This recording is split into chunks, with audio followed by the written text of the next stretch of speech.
Welcome to the Communicate with Confidence podcast, the podcast that aims to take the fear out of communicating. I'm your host, Amanda Jane, originally from the north of Ireland and now living in beautiful Cheshire, England. Did you know your potential is reflected in how you communicate? There are many scenarios where our communication skills let us down, but they don't truly reflect who we are or what we can actually do. We never get a second chance to make a first impression, so it makes sense to learn as much as we can about this skill that we all need. I am a communication coach and I'm passionate about taking the fear out of communicating. There are many myths around communication and I hope to explore them through this podcast. So stop missing out on opportunities and join me as we communicate with confidence, brought to you by amandajane.co.uk.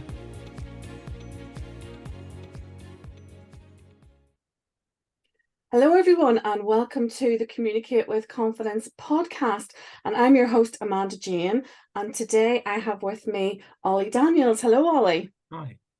Thank you for joining me. And you work in hospitality and you're a trainer and coach, is that right? Yeah, pretty much. Before we get into that, we will do our 3 questions. So have you got a favourite motivational song? Yeah, so I had to give this one some thought, actually, and all of them some thought, actually. So what I went to is I'm a runner, so not by trade, but my biggest hobby is running. So I run sort of 4 to 5 times a week, and fingers crossed I'll get into the London Marathon next year, but that's a different story for a different Fantastic. So now I was thinking about what songs get me going when that's the motivation I need. So occasionally I'll listen to a podcast to start with, and then I'll end on music. Well, if I'm dragging and I know I'm on mile 10 and I've got 3 to go of a half marathon, what song am I going to put on? And the one which stuck to me is the theme tune from Grandstand. I don't know if you know it. I do. I'm trying to think. Yes, I do. It's one of those ones that yeah, you'll know it. It's quite iconic. Wow, I never would have thought of that one. That's brilliant. So that's the one that gets you running and pounding the streets. Fantastic. Yeah, I actually think it's a really good song, actually. But I think whether it's to being a kid and watching sport on Grands, or there's something I'm sure a psychologist could think there's a reason. Yeah, but for me, that just it's the beat of it. It's everything. It just gets me going when I'm running. Fantastic. I love that. And do you have a favorite motivational quote? Yeah. So I like a good quote. I think there are a lot, but I think there's one just at this moment in time for the last couple of years has really stuck with me. And it's, do you know the TV show Ted Lasso? I've watched a few episodes, yeah. It's just simple. It's be a goldfish. And it just relates to the goldfish has the shortest memory in the world. So it's the happiest animal in the world, being in the world. And for me, what I interpret that to mean is, look, you are going to make mistakes in your life. People are going to upset you. You're going to fall out with people. You have a disagreement with someone. You're going to make a mistake. Be a goldfish about it. Forget about it. Move on. I'm really big in we will all make mistakes in our lives, in our careers, whether you're a leader, whether you're a trainer, whether you're a coach, whatever it is you choose to do, you're going to make mistakes. Mm-hmm. Don't forget about the mistake, but just forget about it. Does that make sense? It doesn't matter. Yeah, move on. Part of your learning. You don't learn unless you make mistakes. So for me, the biggest sort of motivation is keep being a goldfish. Keep trying things. Keep trying new things. Keep making mistakes. But be a goldfish about it and move on to the next thing. I love that. That's a good philosophy, and you're absolutely right. You will never learn unless you make mistakes, and I wish that was built in a little bit more into everyday life. And I'm trying to think of an equivalent. I think it's my sister that says this from Finding Nemo. Just keep swimming. Isn't it? Yeah, it's the almost the exact same. Fish. Yeah, it's the exact same. And I think the other ones I kind of like all relate to trying. Yeah. And keeping on going despite making mistakes. So that's and just getting on with it. Yeah, absolutely. And you know, there were times in my life where I would have spent too long ruminating over I shouldn't have done this, I should have done this, but now I think I can just that didn't quite work out, I will do it this way the next time. And you just never evolve if you constantly beating yourself up, and that is such a waste of time. But you have to accept that the mistake happened, learn from it and move on, because it's impossible not to make mistakes in life. And also I think if you're working in a culture where you're hammered for mistakes, that is not good. No, it's not good. It's definitely not good. So what about reading? Do you read? More audiobooks these days. I do struggle with reading, but I've come to 3 basically. And Oh, it's wow. quite a lot to whittle down, but I've come to 3. So the first one, it's probably this one overall, but the other 2 certainly in the last 18 months I've really enjoyed, is a book called Be More Pirate. Right. I'm not by familiar with Stan that one. Pompey. I will add it to my list. I might have got that a little bit wrong, this pronouncing the surname, but essentially the book is about taking lessons from pirates, and not necessarily the pirates you see in the films, but actually who the pirates were, and they were pioneers. They were the first sort of people to have democracy. You know, you used to vote for the captain on the ship, and you get rid of them if you didn't want them. And they were very equal places overall. People from different backgrounds weren't necessarily treated any differently. You were all a pirate on the ship. But it's how you can take the lessons from the pirates and apply them to everyday life, or being an entrepreneur or a leader, or whatever it is you want to do now, or setting up a side hustle. It's very much about that. It's a really interesting book. It sounds fascinating how interesting those principles that are transferable anywhere. And I love that, the whole democracy thing. Yeah, I will definitely look that up. I think you look at it, sometimes people look at the Stoics. Everyone, I read stuff about Stoicism quite a bit, and people apply that to modern day life. But this is just coming from a different place with it. It's looking at another successful group where they were successful, and then implying their learnings from that. The next one, it's not so much the book, but it's the philosophy, and it's Mindset by Carol Dweck. Oh, yes. I should be familiar with that, shouldn't I? Yeah. There's a couple which are really similar, but I just like that ability. It's coming back to that mistake thing I was saying again, and growing and having that mindset that it's not impossible. It's not. You can always learn, you can always grow, and not being stuck in that sort of fixed box of, I am never going to get that promotion. I am never going to be able to run that pace. I'm never going to find true, whatever it is, you're boxed in, and we've all got these things we think we're boxed in. That book and that philosophy has really helped me with some of those things that I've boxed myself into and been caught in a fixed mindset about. And then the third one is a book called The Art of Resilience by Ross Edgley. Do you know the book? I don't know that one, no. So but I love the word resilience. It's right, as resilience is a topic that I'm really passionate about. And he swam around the UK. Wow. First person to ever do it. And as well, far the whole way around, not just the channel, the whole way around. No, the whole way around. He didn't come on once. He was obviously staying on a ship, so he'd stay on a ship overnight and get up and swim the next day. Wow. And he had all sorts of things happen to him. His father got very ill during it, and that just spurred him on to finish. So it's very much about how his resilience helped him achieve that sort of phenomenal thing. He is not what you'd expect from a swimmer, sort of lean and trim. He's quite short and stocky build. So it's really an interesting read for anyone. If you're passionate about the topic of resilience, I really recommend that book, or as an audio book as well. It's quite good. Wow, amazing. I'm fascinated by resilience as well, and tolerances and the things that people have to endure and what they go through. So thank you for that. That's incredible. Really interesting to add to the ever-growing book list and all of those things. Thank you. And I also love audiobooks as well. So let's dive into your leadership journey and your trainer and coach journey. So can you share any key milestones that have shaped your career, and what stands out as the most memorable? It's really difficult. I suppose my sort of career is really typical of anyone who works in hospitality. I started working behind a bar to make some money. I think I was at university at the time, and I never stopped. And it's really difficult to look back on set milestones. I think first becoming a manager of people was quite a big milestone for me. So I did that. And that was a milestone. And then the realization, actually, that my time doing that was up. I did it for about 4.5 years. And my mental health had become really weak. I was struggling with a work-life balance. I wasn't a good, I know I wasn't a good manager. I'd stopped being a good manager. I stopped really, even though I cared, I just was done. I was cooked because it was long hours, and I still loved it. It was really weird, but I could just tell that I was cooked. I think I'd come back off holiday and I'd come back in and it just wasn't where I was. And I think that was then my milestone is, well, what the hell am I going to do now?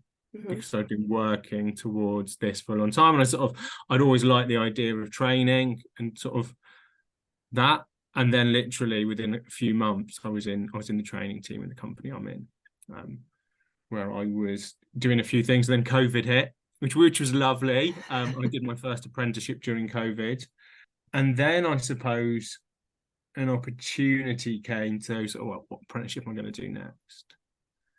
And I looked at sort of a CPID associated one, sort of L&D qualification and coaching. I spoke to a couple of colleagues who'd done this, and it just swung me. It's always something I sort of heard about, and I'd done a bit of. I can coach someone. I know the GROW model, and it has, I suppose, massively. This apprenticeship has improved me. It's made me realize some things I want to achieve myself personally, and it's made me, I think, a better listener. I think that's been really key. My natural instinct is my voice to be heard at every single point and to butt into every single conversation. I'm a trainer, and I'm that person in the training room who's going, what about this? What about this? What about this? Before this? Yeah. I'm very much that. And this has helped me the majority of time. Still not always. It's given me the tools to fight that person in me who won't shut up. I'm nodding because for our listeners, Ollie and I have studied the same course. I've gone through it, and Ollie's just about to do his exams, and yeah, everything you're saying, I am nodding because I completely understand where you're coming from. It takes everything you thought you knew, turns it inside out, and forces you to behave in completely the opposite way with a coaching qualification. But listening and the self-awareness as well. It just, what you thought you knew isn't in that way at all. So along that journey then, did you have any leaders or role models that inspired your style? And that doesn't have to be anyone famous. Was there anyone along the way that, because you described sort of getting to the end of your rope and thinking, I don't want to do this anymore. Was there anyone in that inspired you or that you looked to for inspiration? Difficult one. So I'm actually going to go down the route towards people who are famous, and I might touch on this to why later on. But so for me, whatever you think of him as a different manager, as a leader, I think Gareth Southgate's a very good leader of people. I think he's really, if you listen to people who've played for him, he's very emotionally intelligent. And I think what he said, where I was in a leadership role for a while, not so long ago, before a restructure, and something he said changed my leadership style slightly. And it was a quote by him. He goes, if my players need me, I'm here for them. But if I don't, I'm just going to wish them good luck. And actually, that leadership style, to me, is almost being situational, basically. Sometimes your people don't need you. So they might need you to be there for them. But sometimes people don't need you. So don't force yourself on people. You're not a bad manager, a bad leader, a bad trainer, whatever it is. If you're not constantly on your people, if you're supporting someone through something, you only need to be there for them when they need you. I think the key there is that word need you, not want you. So that would be one. And a sort of another one from the world of sport, and I could go on about leaders from the world of sport for ages, would be Ben Stokes, who yet again is the England Test cricket captain, is a very emotionally intelligent leader, very empathetic with his team, very much manages them to what they need, very much makes reasonable adjustments for people based on religion and lifestyle choices, and leads from the front and by example, which is another thing I think is really important. You can be I think I often when I chat to people, I chat to lots of deputy managers and kitchen managers in our business about leadership styles. I talked about laissez-faire, sort of very, delegation. The manager sat in the office. I'm like, well, it's not quite that for me, because actually they could still be leading from the front. They can still be leading by example, but they're not telling you what to do because you know what to do. And I think that's for me, when I look at leaders, I just look at that ability to manage the correct person at the correct time. There's people I know and I've seen, and that managing different generations, I think it's people with emotional intelligence for me in leadership that I see as being great role model great role models. Yeah, I completely agree. And again, just from the experience that we've gone through with our coaching qualification, we've gone probably to a level that most people don't, understanding emotional intelligence, and you see it in a different way, and you appreciate it more when you do see it in a leader. And agree with what you've just said there. You take a step back and you just think, wow, that was done really well, that was done with heart, that was done with empathy, that was done with fantastic emotional intelligence. Yeah, interesting perspective on that. And in the sporting world as well, because of we've talked about coaching and all the analogies that we do. It's very, how can I put this, it's more visible in sport, really, do you think? Because the coach is visible because of the high profile nature of it. So they're front and center with how they lead, and also probably more criticized than most. But when you see it done well, it's very highly visible, and the results are visible as well. And also if it doesn't go their way, then they're absolutely annihilated. But I think the emotional intelligence angle there is really interesting, that people like us observe it and see it. How important do you think communication is in leadership? And can you think of any examples where it went wrong or possibly right? I think it's phenomenally important in leadership. I think that one thing people mistake when they talk about communication is they think it's verbal, body language, and how they're saying it, and it is that. But I think what everyone forgets when they talk about communication, and this has come from the apprenticeship, is the listening. So I think anyone, when I look at leaders and I look at them, and I see, I've seen leaders before, higher up people in companies who are great communicators, politicians who are great communicators, whether you agree with them or not, great communicators, great orators. Barack Obama being a great example of a great orator, right? And that's brilliant communication. But the real key, before you can do that, for me, is to be able to listen to the people, what they're saying. I've passed, and I look at where I've been in a leadership, and I've sort of done it a couple of ways, and I've not listened. I've gone my way, that's the correct way. Or I've listened, I've gone, oh, that's great, and I've gone, my idea is much better, so we're going to do that. And I think actually, I don't necessarily think a great leader needs to be a great communicator. I think they need to be a great listener. I think they need to show that ability to really, really listen to people. They need to clearly communicate their message to people. I do sort of say you've got to have a vision, you've got to be able to communicate that vision. But I think if you're a higher up leader, or if you're in a certain position, you can get someone else to communicate that message for you. I don't think you can get someone else to listen to what's going on and what's around you. What is it they say? Listen to understand rather than listen to respond. Again, learning to listen deeply and wholeheartedly to what that individual is saying, and truly listen deeply, is a skill that not a lot of people have, but that is the art of true communication, isn't it? Just to develop that skill. And it takes work. It's not something that you can just suddenly do. It's something you have to constantly work at and learn and develop and improve on time after time. But yeah, you're right, no one else can do that for you. You'll probably bit some to me. You much rather talk for an hour to somebody than listen to someone for an hour. I think it's so much harder. It's hard work though, isn't it? Because you actively have to. I try, for me, I try to lean in, eye contact, all the things that we get taught. And then sometimes I think, I'm looking too closely, I'm looking too intently, I'm staring and, trying to do it naturally. But to be a good listener, people really appreciate that you've taken, that you've been that good listener. But it's the key thing. If you can master being a good listener, it's a skill that'll take you, I think, everywhere. And also being a good listener, you can also hear things when you're not supposed to. That's also another skill. But yeah, I couldn't agree with you more on that one. So how comfortable are you speaking in public and being visible and being, how comfortable are you putting yourself out there? My job is to put myself out there. I regularly stand up in a training in front of people, from 8 to 20 people in a room. And I am comfortable, but I'm also not. So I suffer from really bad imposter syndrome from time to time.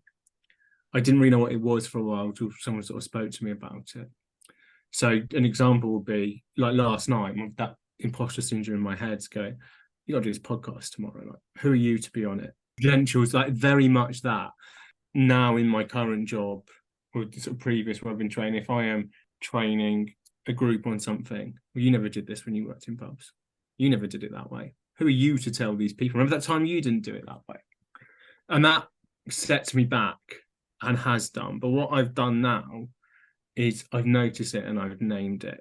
So I noticed the voice and I've named it. I think I call it Igor the imposter. Wow.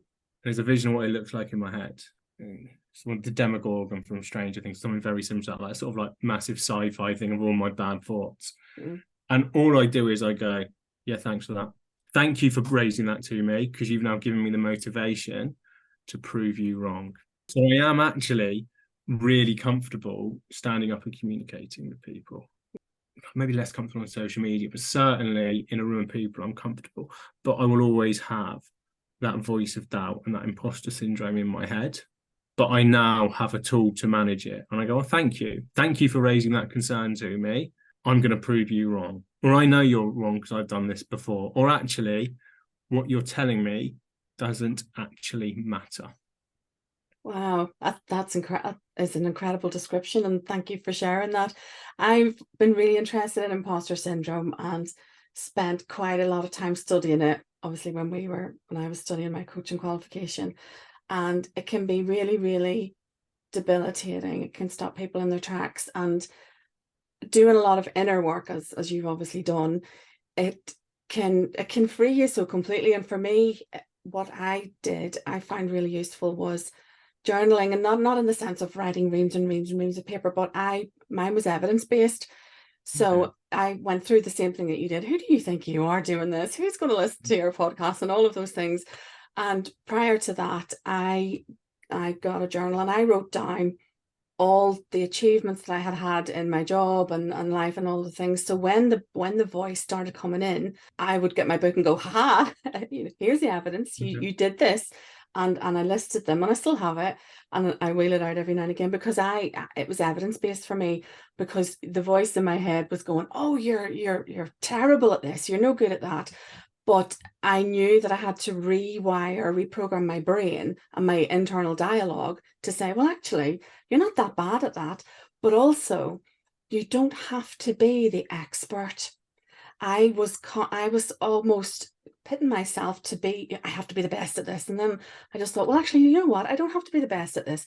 I just have to be good at it. There's going to be a million other people that can do a far better job, but I just need to be good at it. But the evidence for me was, and I did manage to rewire my brain. And I don't do that anymore. I don't have that voice, and it did dull over time.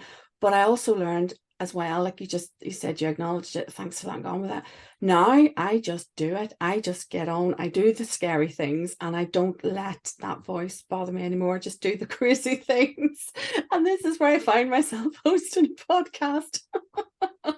But you have to, first of all, you have to have the awareness of it, acknowledge it, deal with it, do something about it, as you just said, and have whatever that coping mechanism is. You're probably never going to get rid of it completely, but I really love that description that you gave. I've not heard it presented in such a way, and I'm really grateful to you for saying that, because I love how you pitch that. And it can work whether it's imposter syndrome, whether it's sometimes you get anxiety. I suppose they're not too dissimilar, or whatever it is. We've all got that voice in. Well, apparently not everyone does, but I've always had a voice inside my head that talks to me, and it's not always been in the most pleasant way, even though I'm quite an outward and positive person. And I feel that actually sometimes it's about noticing when that voice is useful to you and noticing when it isn't. And it's never going to go away. Certain things are never going to go away, but you can park it and move on from it. Yeah. And learn to reframe. That's another clever thing. You can say, oh, I always get this wrong. And you can reframe it to, well, sometimes I get it wrong and sometimes I get it right. And that's part of our job as coaches, isn't it? To help clients reframe that.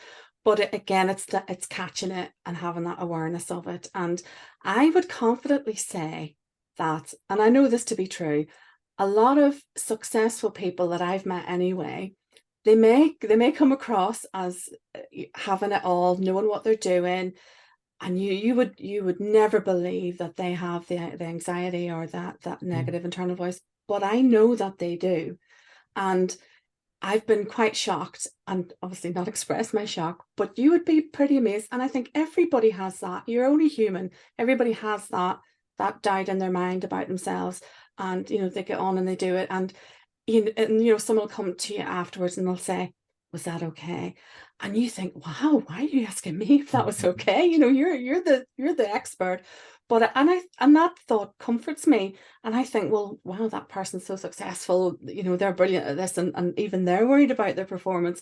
But I come back to the graceful swan on the lake, looking elegant and graceful, and the little feet, because everybody, that's my view, everybody has those insecurities, and that they never go away. And that internal voice, we have to control it to a certain degree, and we can't let it take control. But I just love how you put that together so eloquently. So what legacy would you like to leave as a leader? And that what you just said is probably that. And how would you measure the impact of your leadership? And you've probably coached and trained a lot of people in your career. But what do you think your legacy could be? So I think for me, talking about like what do you want your people to know you for, what it is, I almost don't care. That sounds like a horrible thing, but for me, I feel that everyone's potential is unlimited. And people often it falls back to them when people go, I can't, your potential is unlimited. Your potential is unlimited, right? You can always be better. You can always choose to be better. You just might have to work hard at it. And I think for me, whether it's as a trainer or as a coach, it's helping people realize that. Mm-hmm. And that's it. Like you can always achieve more, and you can always be better. Yeah. Your potential, you can go as far. No one's got to see, no one's ceilings at the top. Mm-hmm. You keep going and going and going. Doesn't mean you're going to get there. You can keep going and going and going. You can keep improving and improving and improving. You can keep sharpening your skills. You can keep improving your behaviors. You can keep making yourself all these things you can keep doing.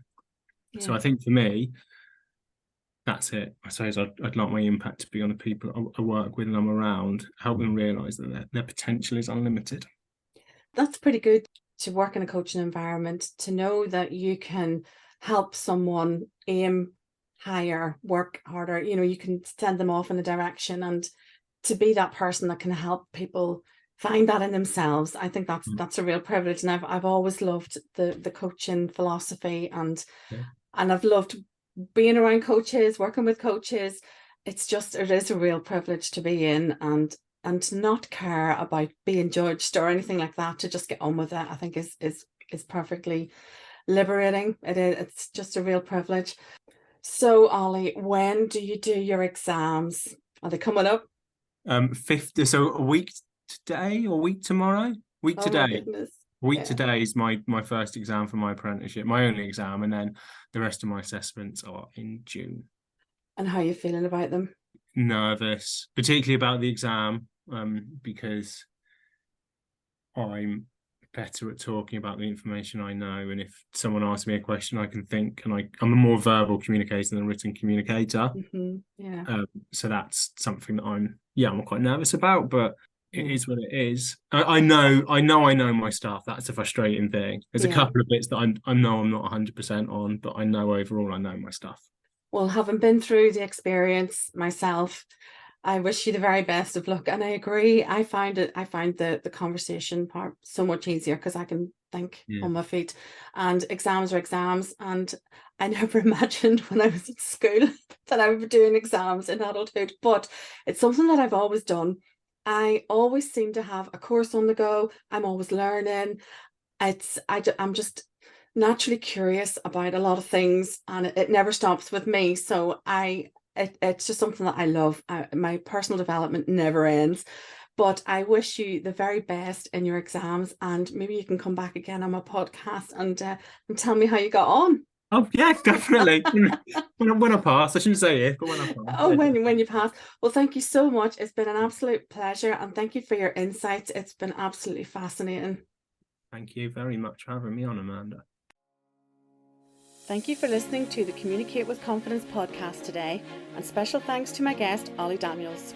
Join me on the next episode for more tips, tricks and insights. You can follow me on Instagram at Coach Amanda Jane or visit my website amandajane.co.uk. Bye for now.